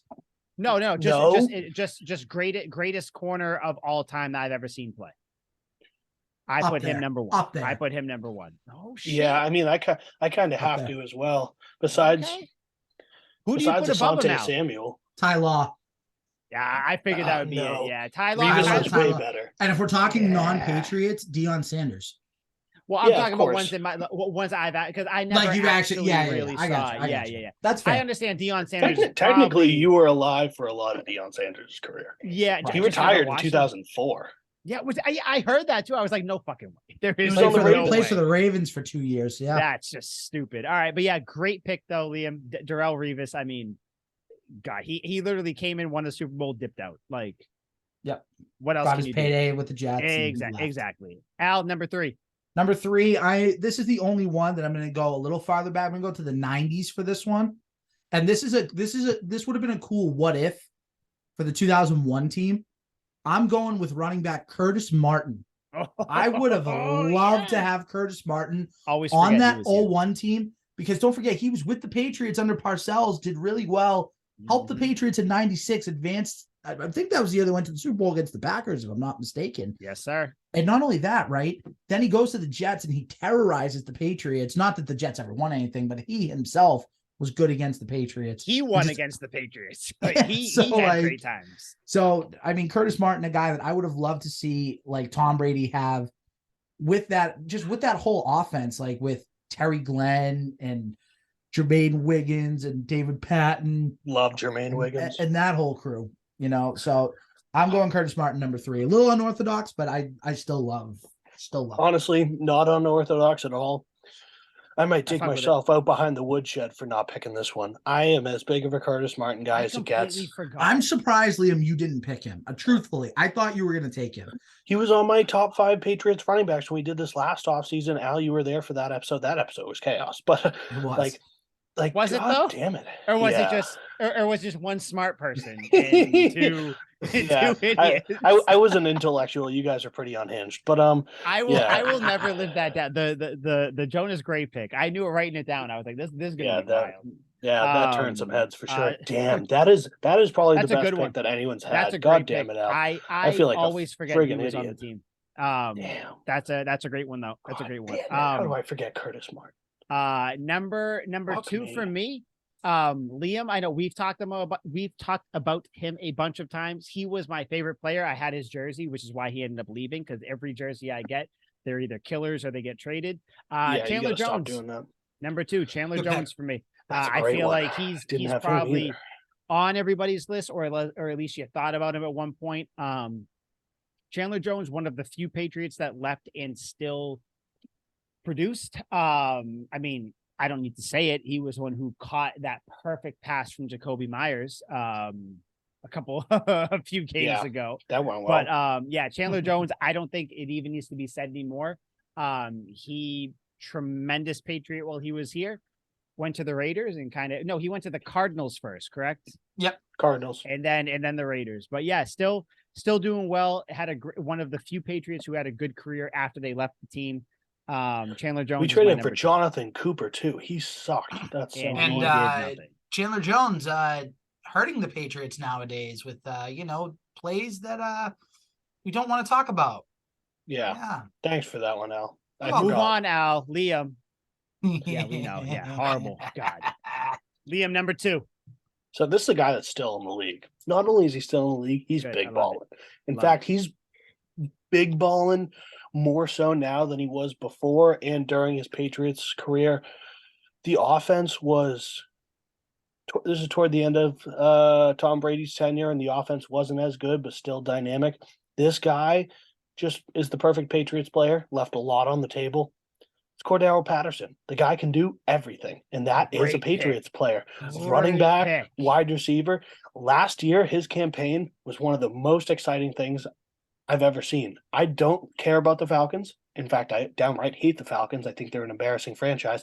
He made me watch every single game because I was like, dear God, this guy's lining up at wide receiver, catching touchdowns, running it out of the backfield, and returning kicks. Had another kick return again this year and was doing his thing. I love him. This is a Patriots player through and through, even though he was only on the team for a year. He is a one-year wonder to me, and it would be incredible to see his career if the Patriots drafted him and kept him. Crazy he was only here for a year. I know. I know. Right? Remember that deep over the middle touchdown Tom Brady threw to him where he stretched out against the Dolphins? Remember the kickoff I was return? at that game. You were? Yes, sir. That's a Of good course I game. was. I was That's at a so lot of hype. good fucking games. Yeah, that's Right. a Guess so. that's a good one. That's a good one. Al, what do you got? Number 2. Number 2, sticking with defense, sticking with a guy that, again, a big part of what the Patriots did in the first 3 Super Bowl runs, the first part of the dynasty, a guy that should never have left. I'm going with Richard Seymour. The second you said the first part of the dynasty, fucking knew. Yep. Richard Seymour, 3-time There are Super Bowl so champion. many guys from those early years. Yep. I know. 3-time first team All-Pro, 2-time second team All-Pro, 7-time Pro Bowler, part of the NFL 2000s All-Decade team. Yep. On the All-Rookie team in man. 01. Again, just the accolades. The accolades rack up for him. You know what he's doing now with his time? No. Was he on He's a- OnlyFans? He's a. I hope so. That'd be something, wouldn't I'd it? subscribe. No, that'd be Vince Wilfork. That would be perfect for him. Oh, take my and money. he's a professional poker player. Woo, that's badass.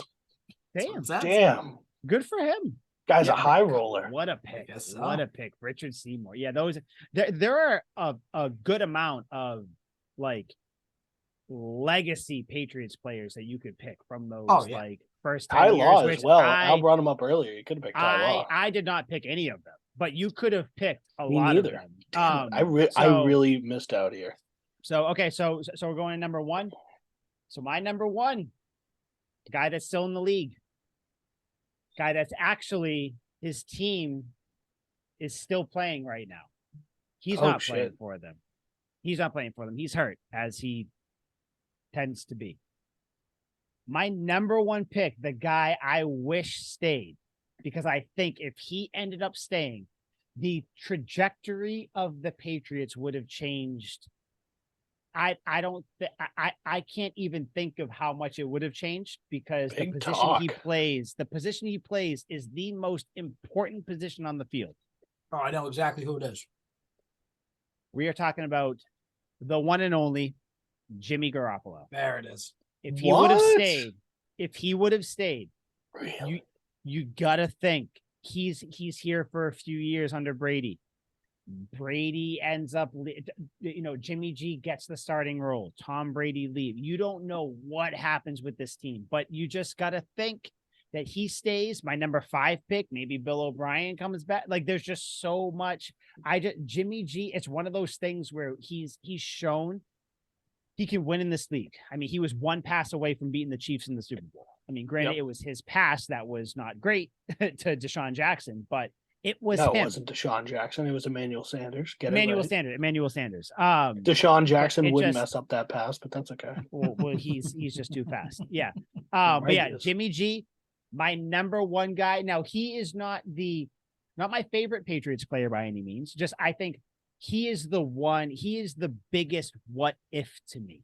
Where if he ended up staying, like what happens? Does Brady leave? Like, do the Patriots still win? Like, are the Patriots in the playoffs right now? Do they have are they still the number one team or one of the top 5 teams in the league? It's just, you never know what's going to happen. Mac Jones, where does he go? Does Mac Jones end up going to, I don't know. Does he go to the Niners instead of Trey Lance? Does he go to the Jet? Like, it's just, there's so many things that could happen. Jimmy G is my number one. I figured it was an important position too, so I figured it was a good choice to have. So number one, most Liam. importantly of all, hold on, but on Jimmy G, most importantly of all, above his playing career, he is the most handsome motherfucker I have ever seen. In my hands life. down, hands down. Our team would be God, infinitely more attractive if he was here. Far and away. And I'm as straight as they come. This guy, I would sniff the toilet seat after he used it. Like, this guy is just drop dead gorgeous. Honestly, I would let me run you through a scenario. My wife, Nicole, comes home. Yep. Mike, baby, I was out, right? I'm hanging out with my friends. This guy comes up to me, says he plays football. I don't know who he is. Kisses me. I'm like, oh no. But he's attracted, kisses me again. I go, oh no. And then we start making out. And Mike, I think I have to leave you for him. He had a weird last name, Garoppolo. And I'm like, babe, is it Jimmy Garoppolo? And she's like, yes, honey, it is. I say, fucking do it. I will pack your bags. Go. Just go. It's fine. I don't care if he's fucking my girlfriend right now. It's fine. You can leave. That's how attractive he is. It's fine. Just go. We'll work. So, we're all new age people here. We'll work some crazy thing out during the season. I'm your guy. On the off season, he's your guy. We'll figure it out, babe. Jimmy G is one of the most attractive football players that's ever played. Far and away. Yep. Yeah. So great pick. Part of why I picked him. I just wanted to talk about him being sexy. That's it. Both you guys was top 3. I didn't consider any of those, and that's actually really disappointing to me. I got to go back to the drawing board. Good. I love it. Good. Who do you have? Number 1. If it's fucking Cam Newton, I'll kill you. Just kick him out. Yeah, maybe I shouldn't say my number 1 then. No, say it. Go ahead. You have to. So, a guy who has had a pretty productive career, a lot of highs. Definitely one really big high in particular. Jonas Gray. No, fuck you. No. So this guy, I thought this is where Mike was going with his number 1. Still in the league, still very productive. In fact, hasn't had an unproductive season in his entire career. Me and Mike sing this guy's praises. And he was truly a Patriot for 1 fucking year. Brandon Cooks. I love this guy. How did I not think of Brandon Cooks? Just like Cordero Patterson, Oh, what a this pick. guy can do it all. He can return kicks. He can run the ball. He can catch deep passes. I will never forget his game-winning touchdown against the Texans, that quick toe tap to beat Deshaun. Actually, he beat Deshaun Watson in that game. Fuck you, Deshaun. I love you, but I'm sorry. Oh, that toe tap, incredible. So swag. Incredible. But he truly has never had less than 1,000 yards in a season. He's still balling on a terrible, terrible team. He might have had less than 1,000 this year. I'm not 100% sure. He missed toward the end because he was trying to get out of that hellhole that is the Houston Texans. But overall, I can't think of a more desired player besides maybe Randy Moss at the wide receiver position that the Patriots just shouldn't have let go of. I forget what they traded him for. I think at the time I thought it was fair, but I don't know. I think in Patriots 699 yards he had this year. Yeah. He was. But he missed like 5 games, so we'll give him a break there. Yeah. But overall has not had an unproductive season. And I think in Patriots fans' memories, the number one thing that we all think of when we think of Brandon Cooks is him getting decapitated in the Super Bowl by Malcolm X. Oh, dude, listen to his stats. His first year with the Saints, 550 yards. Oh no. Next year, 1,138, 1,173. With the Patriots, like 1,082. With the Rams, 1,204. With the Rams, 583. He was out for a lot of games, so we don't count that. Texans, 1,150. Texans again, 1,037. Every year he's healthy, the dude is a machine. He's a machine. And he's tiny too, so I figured he would have been one of those receivers that got beat up a lot. He's Deion Lewis. Yeah, and I figured that would yield like a 7-year career, 6-year career, and then he'd be out of the league because of injuries. But no, he's still holding on. He didn't play this year because he didn't want to be on the Texans, not because he was actually hurt. Yeah. Yep.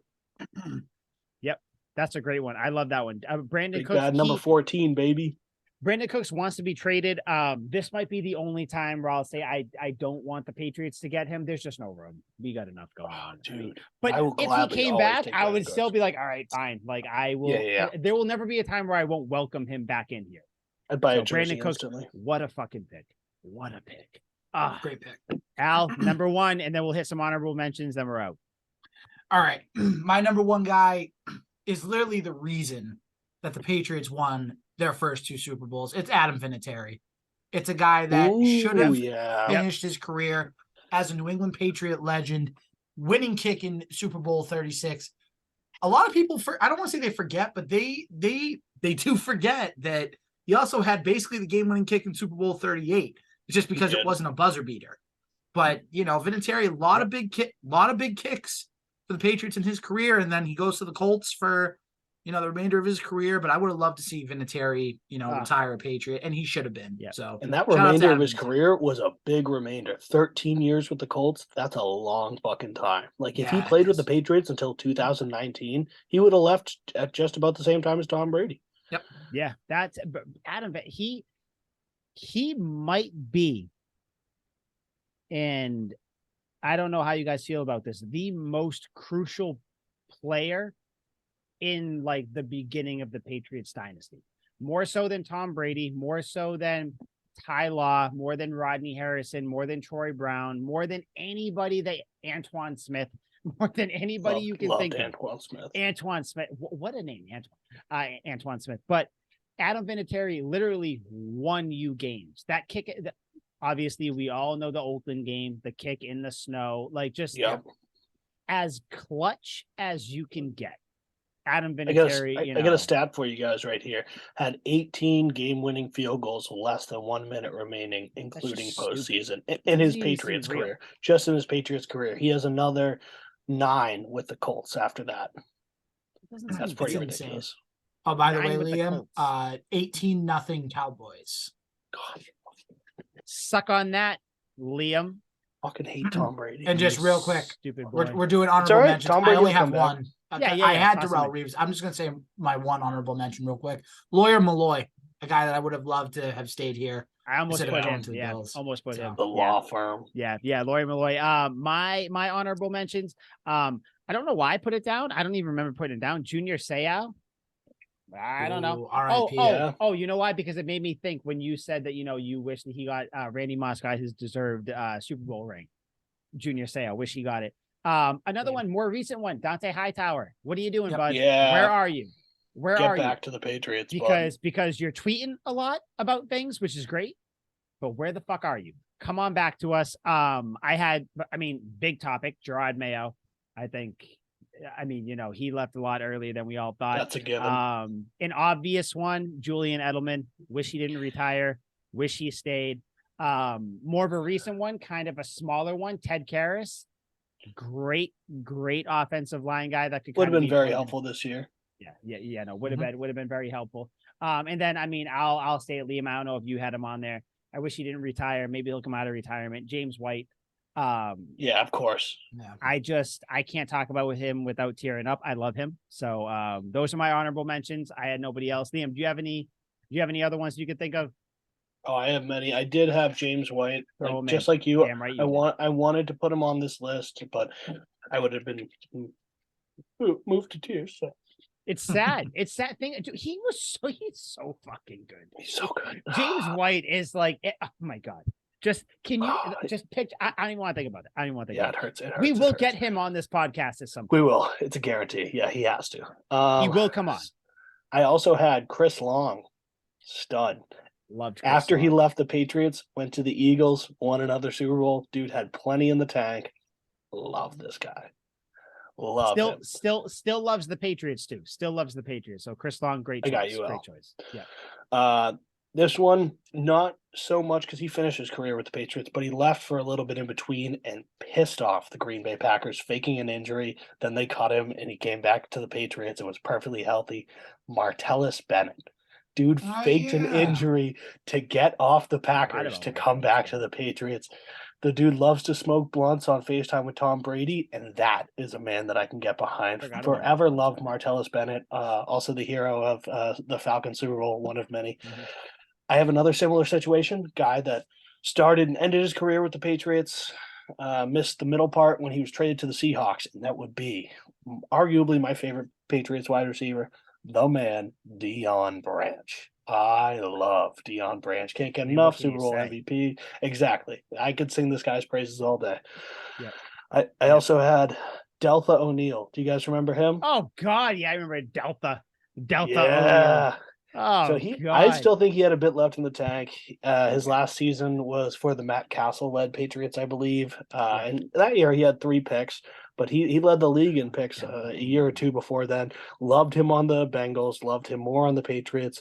Only a 1-year guy, definitely should have stayed around a little longer. Dude was lightning quick. And then this one, just kind of a random player that I remember. He is a widely forgotten name, and I guess I wouldn't be surprised if you guys didn't know him, but I would hope you would. He played maybe 5 total snaps for the Patriots, but he made the most of those snaps. He was fantastic. Brian Times. Do you guys remember that guy, the wide receiver? God. Yeah. I have a tweet about Brian Times because in the Jets game, right? That's where he caught a touchdown, I believe. Yeah, in the deep Jets over game. The middle. Yes, I have that because I said something like, "Oh, it's time." It's some sort of play on words. Yeah. Good. Number 86, I believe, or 89, 86 or 89, 84. He was in the 80s. Yeah. Yes, I remember him. Oh, I loved Brian Times, and I was always like, "Why doesn't this guy get more playing time?" He was buried behind a stacked receiving core, but he was the man. I got to look up and see what he's doing now, but he was just a monster. We'll get him on the pod. We're gonna get everybody on the podcast. We should get I'm gonna put him Brian down. I'm gonna send a bunch of DMs out to a bunch of people and see who we can get on. But yeah, Brian Times, a great one. Who else you got? Anybody else? That was it. Okay. Yeah. So that was it. So we are going to the next couple of weeks or next few weeks, foreseeable future. We're going to do a bunch of lists like this. I don't know which one we're going to do next week. We'll find something out of Liam's list of what we're going to do. But hopefully we have some more Patriots stuff to talk about. Otherwise, we'll just jump right into the lists, whatever we're doing. But this was episode 65. Again, Al, welcome to Tuck Rule Takes officially. We are hoping to really just kind of suck you dry of all your talent and then kick you to the curb before the season starts. So we'll see. We will see how that goes.